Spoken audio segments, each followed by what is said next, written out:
Hola, ¿qué tal? Soy Dani Mantilla y estamos aquí en Seminci, en este Teatro Calderón, donde en Quinótico hablamos con cineastas nacionales e internacionales de las películas que presentan en Valladolid estos días. Es el caso de David Pablos, director de En el Camino, una película que además viene lanzada desde Venecia, donde ganó el premio Horizonti.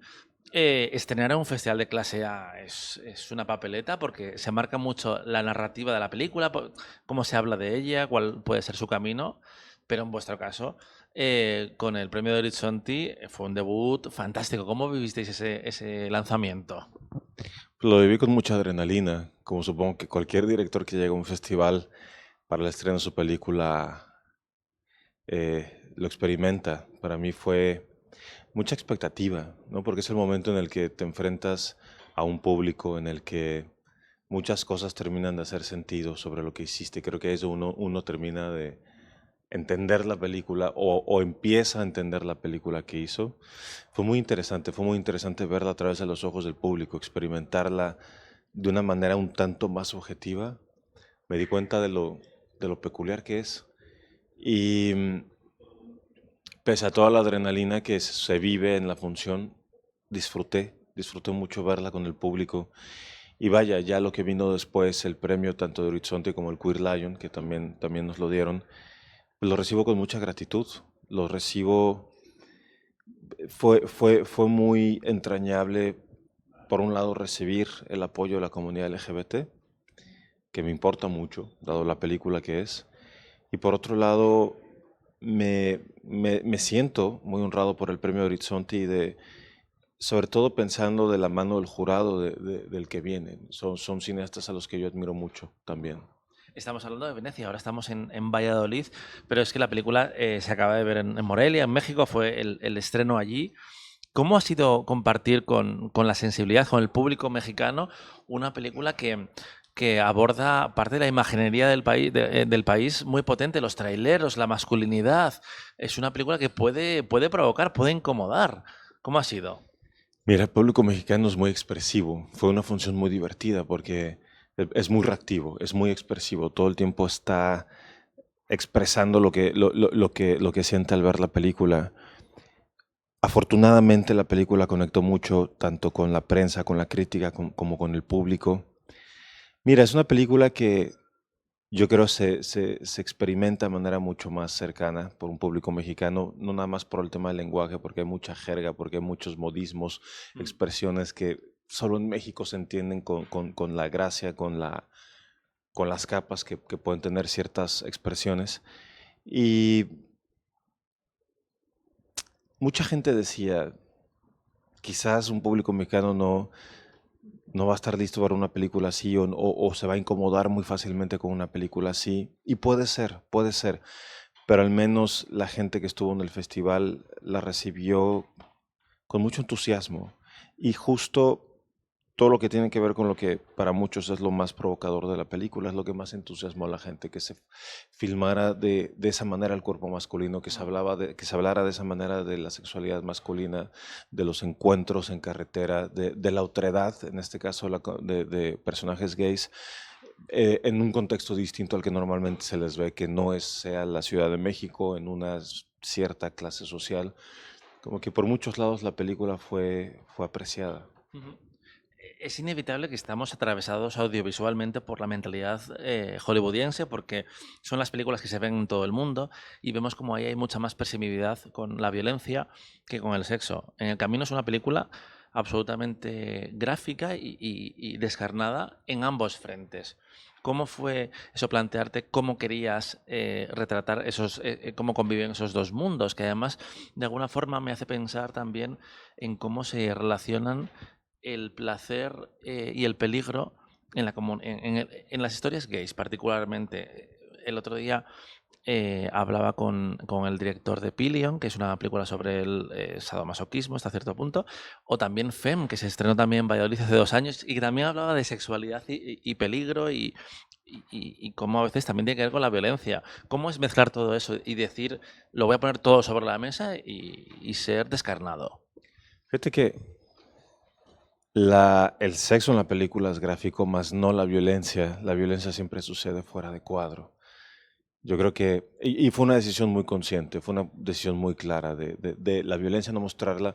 La violencia enmarca el mundo de estos personajes, porque para mí es un tema que se ha vuelto muy importante, hablar de la violencia en México, hablar de una violencia que ha sido ya muy normalizada, una violencia que se ha vuelto parte del día a día y que ya no sorprende, que ya no indigna, que ya no genera ningún tipo de shock.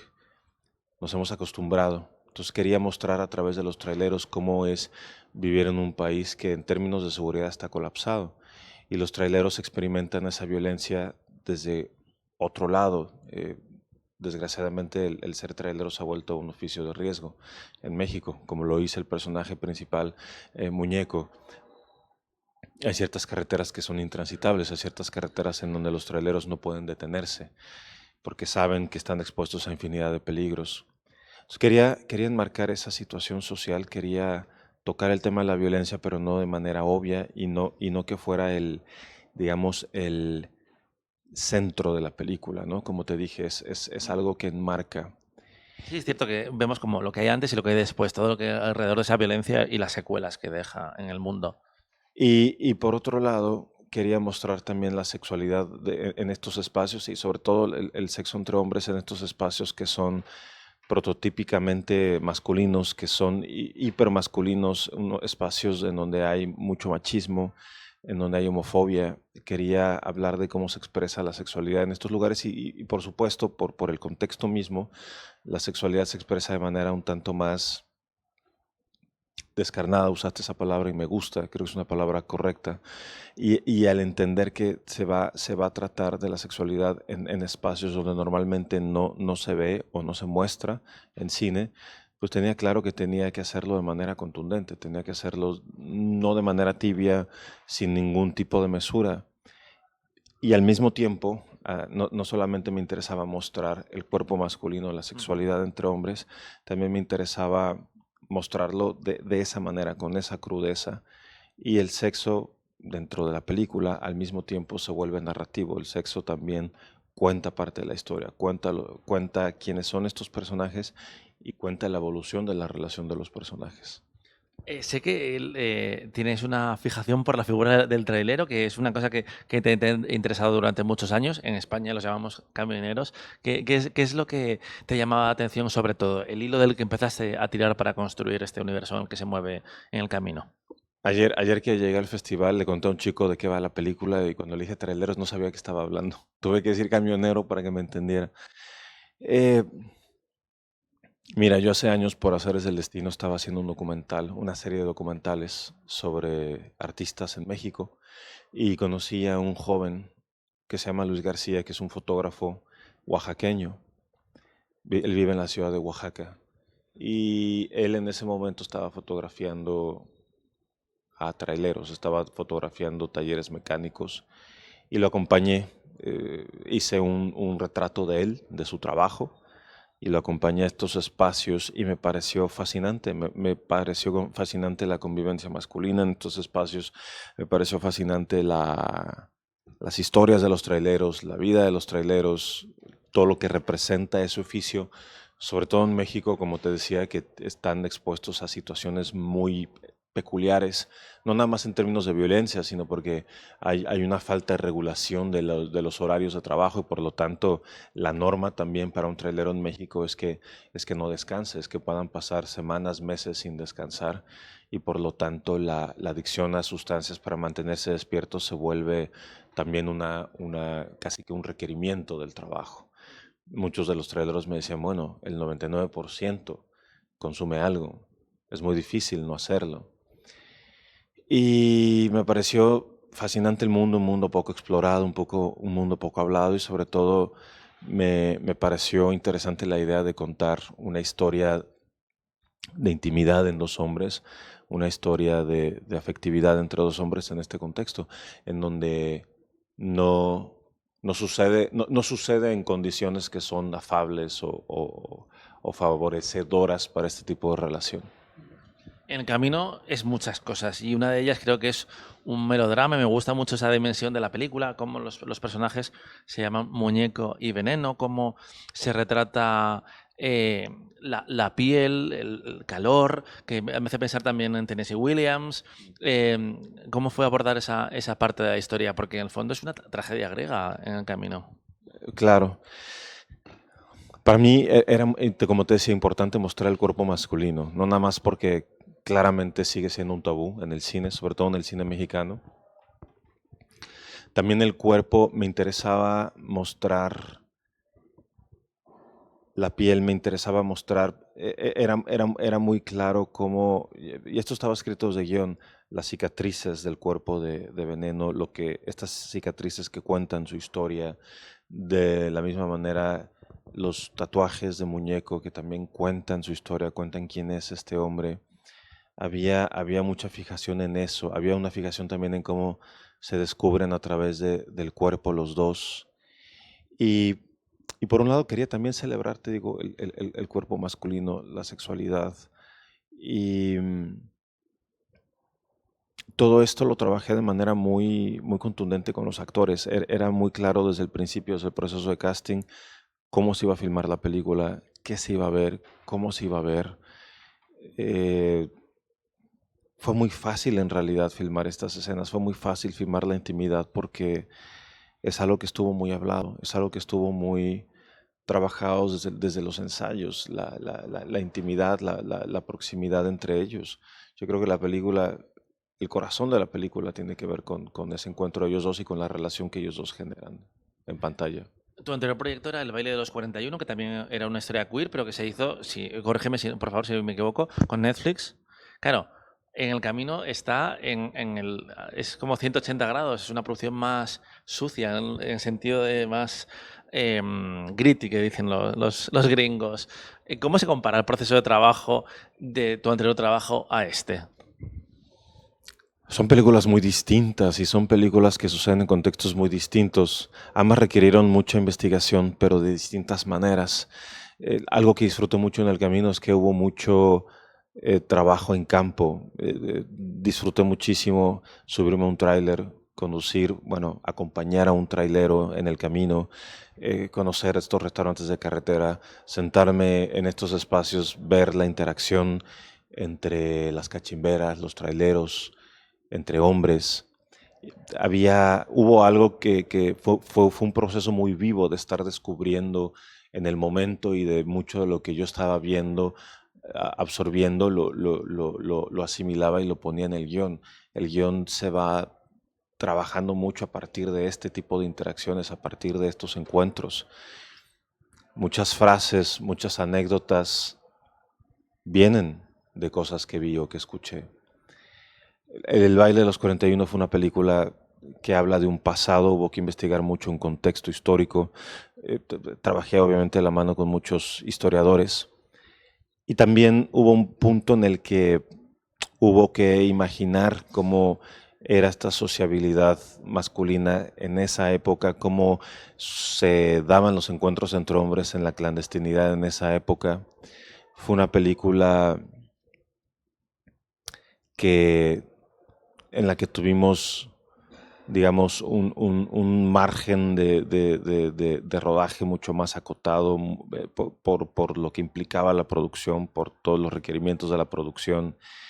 Eh, Creo que lo más difícil siempre en un proyecto así de grande y de época es encontrar la libertad cuando hay tantos eh, elementos que te están enmarcando y que tienes también que entregar a Netflix un producto con ciertas características. Fue un proceso, ambos fueron procesos que disfruté muchísimo, pero como tú dices, En el Camino es una película que se hizo con mucho sudor, que se hizo mucho en campo, que se descubrió en el día a día, en el set y en los espacios en los que estábamos filmando. El baile de los 41, por el contrario, fue una película mucho más diseñada, mucho más eh, estructurada. Eh, Tu cine es muy mexicano, pero trabajar con Netflix te ha permitido, por ejemplo, conocer los procesos más globales y en el camino seguramente te abra también las puertas a otro tipo de conversaciones, otro tipo de reuniones, otro tipo de ofertas. ¿Te ves haciendo algo en inglés, por ejemplo? Sí, por supuesto. Claro que haría algo en inglés. ahora las historias que a mí me nacen, las historias que estoy escribiendo, son historias que suceden en México, porque es un país es un país que amo, es mi país, pero también es un país creo muy rico en historias y hay muchas cosas que me interesa contar, seguir contando de México. Si sale la oportunidad de hacer algo en inglés lo haré, pero sí es un proyecto que me gusta, pero por lo pronto hay mucho más que yo quiero seguir contando de mi país. Y por último, cuál crees que es el estado del cine queer ahora mismo? Hubo unos años donde había muchas más historias, ahora parece que tanto en Europa como en América estamos viviendo una regresión un poco moral de alguna forma. ¿Cómo lo ves tú, como cineasta y como espectador también? Yo creo que sí estamos viviendo una etapa muy conservadora, estamos viviendo una etapa en donde hay muchos apoyos para este tipo de cine que se han reducido. Concretamente en México, que es de donde yo puedo hablar, sigue siendo muy difícil levantar proyectos LGBT. Hay, dado el esquema de financiación en México, en donde se necesita de empresas que pongan dinero que deducen de impuestos, ahí es donde hay muchos filtros y muchos obstáculos por un tema de, entre comillas, mensaje que muchas de estas empresas sienten que están dando. Hay poca apuesta por explorar películas que hablen de la otredad y sobre todo en contexto como el que yo estaba planteando en el camino. Poco sigo sorprendido de que se haya hecho esta película con la facilidad con la que se hizo, porque fue una película que se financió casi de inmediato. Aplicamos a este fondo mexicano y de inmediato sacamos el dinero, luego tuvimos el apoyo de CNC, pero incluso con una película como El baile de los 41, que tenía a estrellas mexicanas, actores famosos mexicanos y que Netflix apoyó un poco, también ahí está el marco de la época, de representar este contexto histórico mexicano. Aún así con esa película también fue difícil. Cada proyecto que he levantado que tiene que ver con la otredad se vuelve muy difícil. Pero para mí justo el que sea difícil se vuelve un gran estímulo. Precisamente por eso creo que es importante seguir haciendo estos proyectos, aunque uno se tope con pared muchas veces. David Pablos, muchas gracias y felicidades por el camino. Seguimos con más entrevistas en Quinótico, la primera con K, la segunda con C. Hasta pronto.